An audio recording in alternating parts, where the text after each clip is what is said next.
దేవ్ గారు senior journalist ఉన్నారు, వారితో ఒకసారి మాట్లాడదాం. సార్ నమస్కారం సార్. సార్ సబితా ఇంద్రారెడ్డి గారు రీసెంట్ గా ఒక ఇంటర్వ్యూలో మాట్లాడుతూ కేటీఆర్ గారు తొందరలో సీఎం రేవంత్ రెడ్డి గారు సీఎం గా కూర్చుంటారని చెప్పేసి చేసిన వ్యాఖ్యలు కాస్త చర్చకు దారితీశారు సార్. అంటే ఈ ప్రభుత్వం కూలిపోయి ఆ తర్వాత కేటీఆర్ గారు సీఎం అవుతారా, లేకపోతే వచ్చే ఎలక్షన్స్ నాటికి కేటీఆర్ గారు సీఎం అయ్యే అవకాశం ఉందా, మరి అప్పుడు కేసీఆర్ గారి పరిస్థితి ఏంటి, ఆయన తప్పుకుంటారా అన్నట్టుగా చర్చ జరుగుతుంది సార్ సోషల్ మీడియాలో. మరి మీరేం చెప్తారు సార్ దీనికి? రేవంత్ రెడ్డి గారు మొన్న సబితమ్మ గారి మీద పరోక్షమైన కొన్ని వ్యాఖ్యలు చేశారు. అప్పట్లో నాకు భరోసాగా ఉంటాను, నా వెంట నిలబడతానన్న మాట ఇచ్చారు, బట్ నన్ను మోసం చేశారు అన్నట్టుగా కూడా మాట్లాడారు. అవును. తర్వాత కేటీఆర్ గారిని నమ్ముకొని ఆయన వెనకున్న వాళ్ళందరూ కూడా తర్వాత ఇబ్బంది పడతారనే అర్థంలో మాట్లాడారు. సో సబితమ్మ గారు నిజంగా ఒక మాజీ మంత్రిగా హోంమంత్రి కూడా చేశారు ఆవిడ.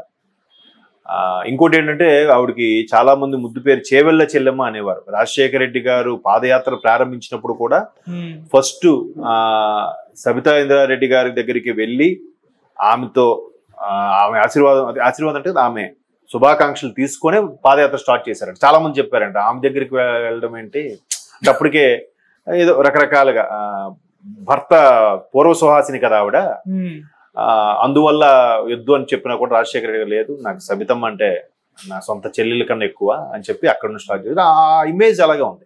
అండ్ మోర్ ఓవర్ సబితా గారు కూడా మన ఆంధ్ర రాజకీయాల్లో లాగా చాలా మంది మహిళా నేతలు మాట్లాడే టైప్లో ఎప్పుడు మాట్లాడలేదు. ఈ రోజుకి కూడా అంత హోదాలో ఉన్నప్పుడు కూడా ఆవిడ నోరు పారేసుకోవడం కానీ, ఇష్టం వచ్చినట్టు మాట్లాడడం కానీ, ఇష్టం వచ్చినట్టు బిహేవ్ చేయడం కానీ నెవర్.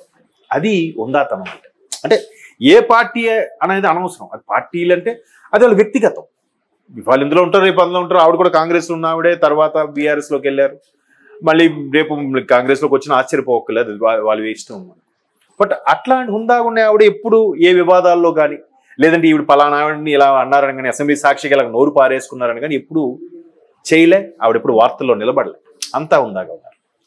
సో రేవంత్ రెడ్డి గారికి కూడా మేబీ సబితమ్మ గారితో ఆ రకమైన రిలేషన్ ఉండుండొచ్చు రాజకీయ పరంగా.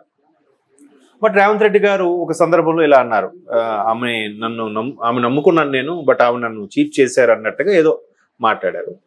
తర్వాత కేటీఆర్ గారు వెనకుండి నమ్ముకోవడం కూడా కరెక్ట్ కాదు అని చెప్పడం. ఇప్పుడు ఆవిడ ఇలాంటి వివాదాలకు నన్ను ఎందుకు లాగుతున్నారనే ఉద్దేశంలో బయటకు వచ్చి మాట్లాడడం జరిగింది. అయితే ఆవిడ చెప్పేది ఏంటంటే, ఇవాళ మీరున్నారు, ఆ పదవి శాశ్వతం కాదు, రేపు పొద్దున మా కేటీఆర్ మీ సీట్లో ఉండుండొచ్చు, అది మీరు అన్నట్టు కాంగ్రెస్ కూలిపోతుంది, సార్వత్రిక ఎన్నికలు అయ్యా కూలిపోతుంది అనే పరిస్థితి అయితే ప్రస్తుతానికి ఏం కనబట్టలేదు. ఎందుకంటే మాక్సిమం కాంగ్రెస్ వైపు అందరూ మొగ్గు చూపుతున్నారు. And more over Revanth Reddy గారు కూడా ఆసామాషి అయిన నాయకుడు కాదుగా, సామాన్యమైన నాయకుడు కాదు ఆయన, చాలా కనబడే చాలా గట్టి ఆయన. ఎందుకంటే మనం చూస్తున్నాం రాష్ట్ర రాజకీయాల్లో కేసీఆర్ గారు లాంటి వ్యక్తిని కూడా ఢీకొన్నాడు. ఏ బలగము ఏ పదవి లేని టైంలో కూడా ఆయనకి సవాలుగా విసిరి మాట్లాడిన సందర్భాలు ఉన్నాయి. మొన్న ఎన్నికల్లో కూడా అన్నీ తానే ఒక్కడే ఆయన నిలబడి మాట్లాడిన సందర్భాలు ఉన్నాయి. ఈ రోజుకు కూడా సభలో ప్రతిపక్షంలో బీఆర్ఎస్లో ఉన్న వాళ్ళు కేటీఆర్ గారు కానీ, హరీష్ రావు గారు కానీ, కేసీరెడ్డి గారు కానీ ఎవరు మాట్లాడినా కూడా దానికి ప్రతి కౌంటర్గా అటాక్ ఇచ్చేది ఫస్ట్ ముఖ్యమంత్రి. గత 5 ఏళ్ళు చూస్తే జగన్మోహన్ రెడ్డి గారు ఆంధ్రప్రదేశ్ ప్రభుత్వం చూస్తే ఆయన ఇచ్చిన కౌంటర్ తక్కువ, పక్కన మంత్రులు మాట్లాడమే తప్ప ఆయన మాత్రం అన్నిటికీ చిన్న స్మైల్ ఇచ్చి ఊరుకునేవాడు. ఈయన అలా కాదు, నాయకుడు అనేవాడే ముందు ఉండాలి కదా. నాయకుడు ఏదైనా జరిగితే ముందు నాకు జరగాలి, ఏదైనా అటాక్ ఇస్తే నాకు ముందు అటాక్ చేయాలి, తర్వాత నా వాళ్ళు, అదే నాయకుడు అంటే.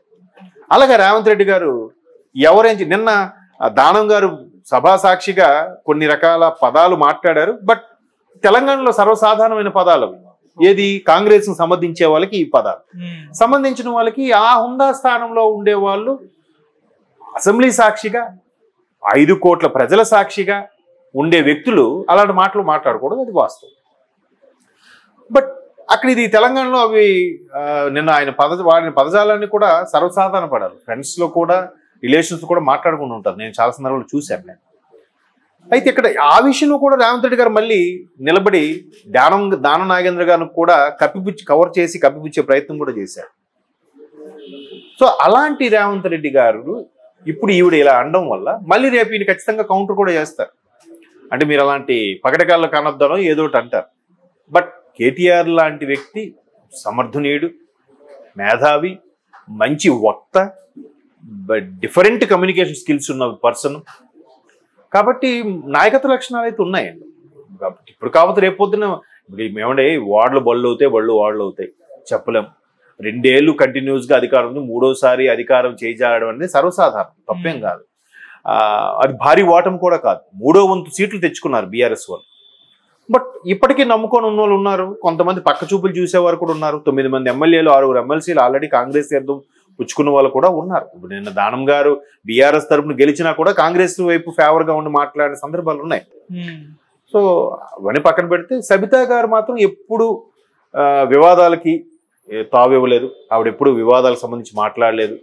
ఆవిడ హోంమంత్రిగా ఉన్నప్పుడు కూడా కొన్ని వాళ్ళ అబ్బాయికి సంబంధించి ఏవో చిన్న ఎలిగేషన్స్ వచ్చాయి అప్పట్లో, కానీ దాన్ని పెద్దగా రాద్ధాంతం చేసుకొని ఇష్యూస్ చేసుకొని రోడ్డెక్కిపోయే పరిస్థితి అయితే ఆవిడ ఎప్పుడు తెచ్చుకోలేదు. ఇప్పుడు ఆవిడ హుందాగా ఉన్నారు. గవర్నర్ పదవి ఉన్నా పదవి లేకపోయినా సబితా అమ్మ గారు అంటే డిగ్నిఫైడ్ గా ఉండేవారు. బట్ ఆవిడ ఇప్పుడు వివాదాల్లోకి అనవసరంగా నన్ను లాగారనే ఉద్దేశంతో మేబీ ఒక కౌంటర్ గా చేసి ఉండొచ్చు. ఇవాళ మీరున్నారు, రేపు కేటీఆర్ గారు ఉండొచ్చు అని. దాన్ని మీడియా మిత్రులు అంటే ఈ 5 ఏళ్ళు అవ్వకుండానే మళ్ళీ బీఆర్ఎస్ ప్రభుత్వం వస్తుందా, కేటీఆర్ గారు అక్కడ కూర్చుంటారా అనే వార్తలు వస్తున్నాయి. ఎందుకంటే మొన్న కూడా ఆయన ఖమ్మం అతను బీఆర్ఎస్ కాంగ్రెస్ ను వెళ్ళిన అతను మళ్ళీ వెనక్కి వస్తున్నారని వార్తలు వచ్చాయి. ఆయన వెంటనే ఆ ఎమ్మెల్యే కూడా మళ్ళీ చెప్పారు, నేనేం మళ్ళీ ఈ బీఆర్ఎస్ లోకి వెళ్ళట్లేదు, కాంగ్రెస్ లో ఉంటున్నాను, ఆ వార్తలని తప్పు అని. సో బెల్లం ముంచెట్టు చేమలు చేరుతాయి. అండ్ మోర్ ఓవర్ గవర్నమెంట్ ఉంది కాబట్టి ఫేవర్ గా అటువైపే డైవర్ట్ అవుతుంటారు.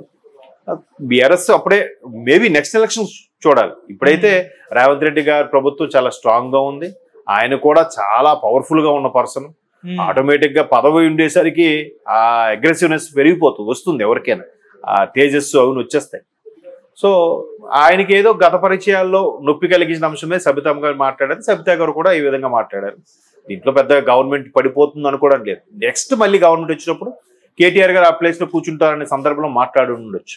అంటే కేసీఆర్ గారు తప్పుకుంటారా మరి ఆ టైంకి పాలిటిక్స్ నుంచి అని చెప్పేసి కూడా. అంటే మరి మొన్న ఎలక్షన్స్ ముందు కూడా చాలా వార్తలు వినిపించాయి కదండి, కేసీఆర్ గారు ఈసారి సెంట్రల్ వైపు వెళ్ళిపోతారు, ఒకవేళ గవర్నమెంట్ ఫామ్ అయ్యి ఉంటే లెజిస్లేటివ్ పార్టీ అధ్యక్షుడిగా నాయకుడిగా మన కేటీఆర్ గారిని ప్రకటించేసి ఆయనే ముఖ్యమంత్రి చేసి ఈయన సెంట్రల్ కి వెళ్ళేవారేమో, లేదా రాజ్యసభ ఎంపీ అని తీసుకునేవారేమో, ఒకవేళ ఎన్డీఏ కూటమిలో కూడా భాగస్వామి అయితే మీ సెంట్రల్ మినిస్టర్ కూడా పొందేవారేమో అని రకరకాల ఊహాగానం అనిపిస్తున్నాయి. మరోవైపు మొన్న ఎంపీ ఎలక్షన్స్ లో కూడా 1 సీటు నెగ్గుకుపోవడం వల్ల బీజేపీకి వీళ్ళు లోపల నుంచి సపోర్ట్ ఇచ్చారు, అందుకే వీళ్ళకి 1 సీటు రాలేదని వార్తలు కూడా వినిపిస్తున్నాయి కదా. చెప్పలేం, ఒకవేళ ఆ గవర్నమెంట్ ఫామ్ అంటే కేటీఆర్ గారు ముఖ్యమంత్రి అయ్యేవారేమో. చాలా మంది ప్రజలు కూడా కోరుకున్నారు కేటీఆర్ ముఖ్యమంత్రి అయితే చూడాలని, ఆయన అభిమానులు కూడా. ఆయనకంటే ఒక ప్రత్యేకమైన ఫాలోయింగ్ కూడా ఉండేది కాబట్టి, ఏది ఉద్యమం టైం నుంచి కూడా. ఈవెన్ కేటీఆర్ గారు కూడా అర్హులే, దానిలో దెర్ ఇస్ నో డౌట్.